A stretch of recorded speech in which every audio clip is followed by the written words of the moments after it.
Now I want to give you a little picture of what witchcraft is like. This is something that God has given me what I think I could call a postgraduate course in. I didn't apply for it. I just got enrolled. Ruth and I got enrolled together. As a matter of fact, I'll tell you briefly how it happened. We were in a conference in the center of the United States in 1979, just about a year after we were married, less than a year. And it was a family conference. And the theme was essentially dealing with family relationships and so on. But in the middle, a young man stood up. I don't think I've ever met him. I don't know who he was, but he gave a tremendously powerful prophecy, which was fortunately recorded on tape, so that I've seen the written version. And in this prophecy, God said that all that he had been doing against witchcraft up to that time was merely preliminary skirmishes. But from that point onwards, 1979, he was declaring total war on witchcraft. And he said the reason is this: because witchcraft has millions of men bound whom I need in my end-time army. And then he also told us something else which we didn't really understand at the time. He said, if you will join me in this war, and we understood that he was calling us to join him, and we did.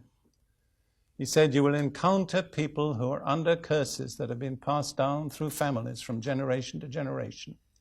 But you do not need to be afraid. You will be able to release them. Well, at that time, that was just a statement to Ruth and me.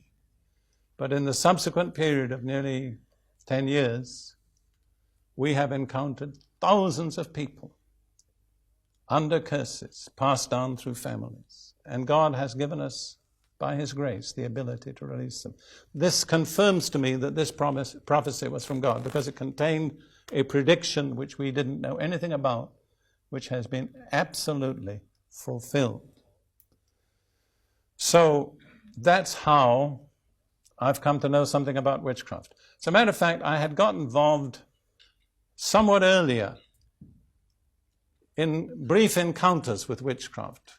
At a certain point, I think I could say I was a kind of pioneer in the ministry of deliverance. And I was a very controversial figure at that time. Some people loved me, and some people hated me, but very few people were indifferent. And a lot of the cases that I dealt with, the person who needed deliverance had a spirit of witchcraft. Well, I was a pretty orthodox Pentecostal at that time, and I'm still a Pentecostal, but maybe not quite so orthodox. And the people that needed deliverance were somebody like, the pastor's daughter, or the deacon's wife, or the church soloist. I mean, the last people who ought to have needed deliverance. And I really became concerned about this. I said, God, I do hope I'm not getting into something that's not right. So please, I said, would you tell me what is witchcraft? And I believe this is the answer he gave me. Witchcraft is the attempt to control people and make them do what you want by the use of any spirit which is not the Holy Spirit.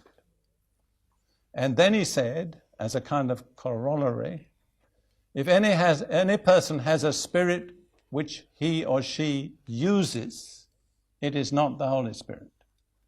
Because the Holy Spirit is God and no one uses God. I'll say that first part again. Witchcraft, in its essence, is the attempt to control people and make them do what you want by the use of any spirit which is not the Holy Spirit. And when my eyes were opened to that, I saw why the church was full of witchcraft. Because there are a lot of people who feel they want people to do something, and they use any means they can do to get them to do it. Most of them don't realize what they're doing. Now I want to take three aspects of witchcraft. First of all, as a work of the flesh, which many people don't realize. Second, as an evil spiritual power. And thirdly, the working of witchcraft within the church. But let's take it first of all as a work of the flesh. Turn to the list of the works of the flesh in Galatians chapter 5. Verses